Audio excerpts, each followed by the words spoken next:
Semuanya, selamat wayah kia ya dimanapun kalian berada. Kembali lagi bersama Mamang dan di video kali ini kita bakal lanjutin manhwa Kang Fitness Dunia Murim. Kita masuk di part 7. Di awal video ini, novel yang Kang Hyuk gemari saat masih kecil.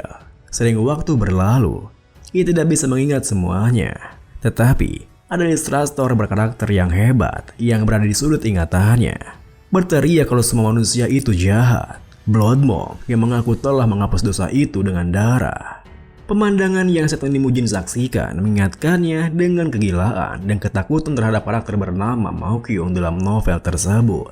Tubuhnya bahkan gemetaran tatkala otaknya berpikir keras dengan apa yang dilihatnya.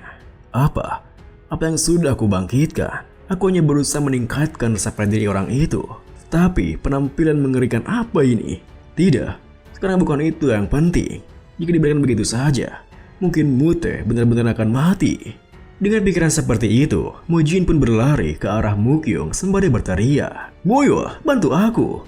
Mendengar teriakannya, Moyul pun segera berlari mengikutinya, hingga akhirnya mereka berdua bisa menjauhkan Mukyung dari Mute. Meskipun sempat kewalahan sebentar. "Tenanglah, Mukyung, ini sudah berakhir. Mute bisa mati, tenanglah." Sesaat kemudian, bersamaan dengan Mukyung yang menangisi perbuatannya, Mujin terdekatnya terdiam berpikir. Aku nyaris kewalahan oleh anak kecil. Apa-apaan kekuatannya itu? Dia belum menjadi Blood Monk kan? Jika ingatanku benar, karakter Blood Monk itu hanya ditampilkan sebagai orang gila. Tidak ada penjelasan kenapa dia menjadi gila. Bertahan dalam semua penindasan dan ketidakadilan ini. Pada akhirnya, dia melewati batasan di saat terakhir. Namun, baru saja keadaannya akan berakhir dengan tenang. Tiba-tiba saja mereka dikejutkan dengan sebuah teriakan dari belakang, yang mana merupakan suara Beobgang yang langsung menghampiri mereka. "Apa yang kalian lakukan? Kalian harus menjelaskan apa yang terjadi di sini dengan benar. Katakan padaku, Mujin, apa yang sebenarnya terjadi? Bahkan kau juga, Mugo, cepat jawab. Bukankah menurutmu diperlukan adanya sebuah penjelasan? Mujin, Mugo, Moyo, Mokyo." Meskipun sempat merasa panik dengan kemunculan Beobang yang tiba-tiba, Mujin segera menenangkan dirinya, lalu tanpa mengatakan apapun, ia membuka pakaian Mokyo yang membuat Beobang kebingungan. "Mujin, apa yang sedang kau lakukan?" Namun kebingungannya langsung berubah terkejut ketika melihat tubuh Mokyo yang penuh dengan lebam. Di tengah rasa terkejutnya, Mujin menjelaskan, "Lihatlah tubuh Mokyo, Master Beobga. Luka yang saat ini Anda lihat adalah bekas penindasan yang dialami oleh Mukyung dari mereka yang terkapar di sana selama 2 bulan. Hari ini, mereka memanggil kembali Mukyung untuk memukulinya lagi. Jadi, kami ikut campur." Mendengar penjelasannya, Beobgang yang sungguh tak menyangka menekankan, "Itu berarti, apa itu benar? Mui, Muan, lihatlah ke atas. Apa perkataannya itu benar? Jika kalian tidak menjawab dengan jujur, aku akan..." Namun, sebelum Beobgang menyelesaikan kalimatnya, tiba-tiba saja ada 3 orang murid kelas 2 datang ke sana. "Master Beobgang, apa yang terjadi sampai Anda berteriak dengan keras? Ini, apa yang terjadi di sini?" Saat ketiga murid kelas 2 itu kebingungan dengan situasinya, Beobgang kembali menegaskan, "Mokyo, cobalah kau jelaskan sendiri." Tentu saja, hal itu membuat Mokyo merasa gugup dan ketakutan. Meskipun begitu, Mujin langsung meyakinkannya. "Tidak apa-apa, Mokyo. Katakan saja apa yang terjadi. Master Beobgang adalah orang yang sangat-sangat adil. Jangan takut." Mendengar perkataannya, tangis Mokyo kembali pecah. Dan dengan suaranya yang bergetar, Mokyo mulai bercerita sambil menangis mengenai hal yang telah ia alami. Meskipun perasaannya sedang terganggu dan penjelasannya berantakan, dia berhasil menyampaikan intinya kepada Beobgang yang membuatnya terdiam di tempatnya. Kemudian, di tengah keheningan setelah Mokyo menyelesaikan ceritanya, Mujin menghampiri Beobgang mengatakan, "Shaolin bilang kalau mereka tidak akan pernah membuang murid mereka dalam kondisi apapun. Saya percaya sejak Mokyo juga merupakan murid dari Shaolin, dia harus dilindungi." Mendengar hal itu, Beobgang yang terperanjat meliriknya membalas, "Tapi anak-anak ini juga merupakan murid dari Shaolin." Dengan wajah seriusnya, Mujin menimpali, "Apa Anda berkata kalau mereka yang mengancam nyawa anak-anak adalah murid Shaolin? Apakah Shaolin memang seperti itu?" Tentu saja perkataan Mujin membuat Beobgang tak bisa berkutik, hingga mereka berdua saling bertatapan dengan tajam.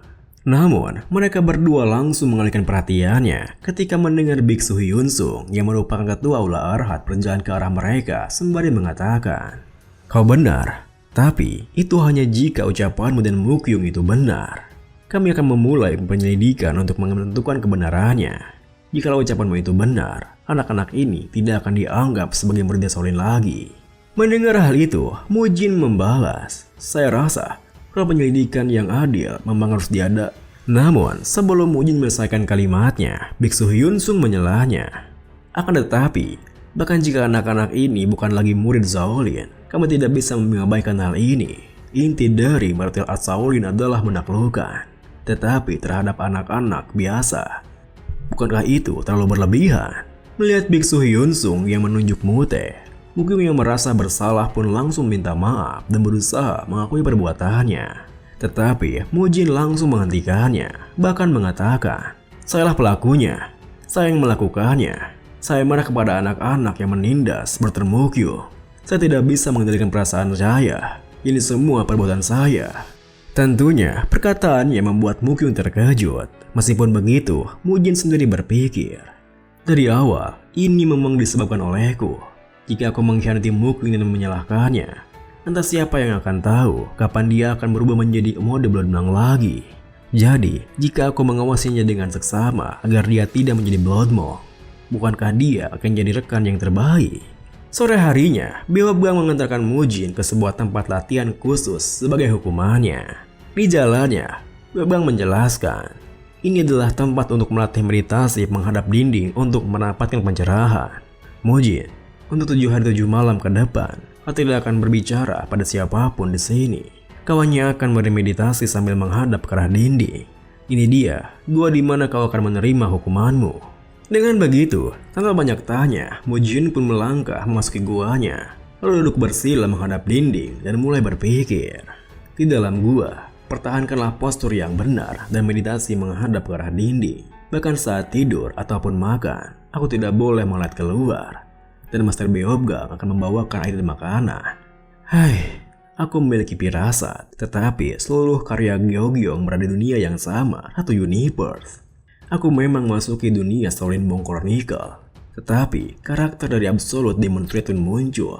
Aku tahu Absolute Demon Return dan Unorthodox Faction Tyranny berada di dunia yang sama. Sekarang, setelah aku pikir-pikir, tidak hanya mereka berada di dunia yang sama, tetapi alur dua protagonis terkesan saling bertindihan. Mereka jarang bertemu karena mereka aktif di tempat yang berbeda. Dan nanti, di Unorthodox Faction Tyranny, protagonis Shinsung dari Shaolin Monk Chronicles muncul. Jadi, semua karya yang terjadi berada di kurun waktu yang berdekatan. Berarti, perbuatanku bisa mempengaruhi event dalam karya yang lain. Siap, bagaimana jika campur tangan yang tidak perlu menyimpan efek kupu-kupu dan menghalangi perkembangan protagonis lainnya? Aku harus bertambah kuat dan untuk itu, aku harus mendapatkan pertemuan yang menghasilkan. Tapi aku nyaris tidak mengingat apapun, kecuali mereka yang muncul selama perkembangan protagonis. Malahan, aku nyaris tidak mengingat apapun. Sudah lebih dari 10 tahun sejak aku membaca novel-novel itu. Aku hanya mengingat garis besarnya. Wajar saja spesifiknya kurang jelas. Jika aku menyampuri pertemuan protagonis yang menjanjikan, ceritanya mungkin akan kacau. Shaolin Monk Chronicles mungkin tidak akan berjalan dengan benar. Dan karena aku sudah menarik Mukyung, ia akan menjadi seorang Blood Monk. Entah bagaimana aku harus mengenanganinya. Karena dalam Absolute Demon's Return, protagonis mendapat pencerahan dan menjadi lebih kuat dalam pertarungan terakhir melawan Blood Monk. Tetapi, Blood Monk itu hilang karena aku. Jadi pencerahannya juga menghilang. Sial, rumit sekali anjing. Dari mana aku bisa mulai? Saat Mujin berpikir keras akan hal itu, Beobgang yang mengawasinya dari luar guanya berpikir. Sepertinya dia hanya fokus pada penyesalan tanpa gangguan apapun. Konsentrasi dan pola pikir seperti itu pada usia 12 tahun, ditambah skill khusus dan bakat yang dia tunjukkan sebelumnya. Memang anak ini akan menjadi tonggak Shaolin kami yang berumur ribuan tahun. Saat sebelumnya, di salah satu ruangan Aula Arhat, terlihat Biksu Hyunsung yang tengah berdiskusi bersama Biksu Hyejun, di mana Biksu Hyunsung menghela napasnya mengatakan, ini semua karena kurangnya kebajikan saya. Mendengar hal itu, Biksu Hyejung membalas, "Saya minta maaf, Master. Ini karena saya gagal mengurusnya dengan benar." Biksu Hyunsung menatapnya menimpali. "Tidak. Jadi, apa hasil dari penyelidikanmu?" Biksu Hyejung menjelaskan, "Ya, setelah menginterogasi semua murid, pernyataan mereka sesuai. Memang benar kalau Mukyung sedang dibully." Mendengar penjelasannya, Biksu Hyunsung mengatakan, "Hai, ini adalah aib besar bagi kuil Shaolin kita yang terhormat. Dan saat ini, situasi Aula Arhat sangat buruk." Namun, sebelum diskusi mereka berlanjut, Beobang datang ke sana melapor. "Permisi, Beobang datang melapor. Master, apa Anda juga menyadarinya?" Meskipun Biksu Hyejung tak mengerti apa maksudnya, Biksu Hyunsung membalas, "Iya, kau juga ya. Hanya dengan melihat wajah dan tangan Mukyung, kau bisa tahu Mukyung lah yang melakukan hal itu pada Mute." Beobang menimpali, "Benar, Master. Ingin melindungi temannya dalam situasi yang membingungkan. Kurasa dia menjebak dirinya sendiri." Biksu Hyunsung menegaskan, "Tepat sekali. Sepertinya keberuntungan dan kemalangan datang secara bersamaan. Bukankah ini keberuntungan menemukan kemalangan dan menghalanginya? Jika bukan karena Mujin, hal yang lebih buruk mungkin akan terjadi." Tentu saja, hal itu membuat mereka semua terdiam. Namun, Beobang yang punya pikiran tersendiri mengatakan, "Master, saya ingin mengatakan sesuatu mengenai insiden ini. Ini bukanlah karena kurangnya kebajikan siapapun. Ini hanya sekedar kesalahan semua orang. Alih-alih langsung menyalahkan atau menyesalinya, bukankah lebih penting untuk memastikan itu terjadi lagi?" Mendengar hal itu, Biksu Hyunsung bertanya, "Apa kau punya rencana untuk mencapainya?" Beobang menjelaskan, "Menurut saya, alasan terbesar hal ini terjadi yaitu kurangnya latihan. Ini terjadi karena mereka memiliki tenaga untuk melakukan hal sekejam itu. Untuk mencegahnya, mulai saat ini, saya berencana untuk membuat anak-anak lebih fokus pada latihan mereka. Bolehkah jika saya melakukannya seperti ini, Master?" Mendengar usulannya, Biksu Hyunsung pun terdiam sebentar lalu membalas, Kalau begitu, akan kuserahkan urusan ini kepadamu dan Heju.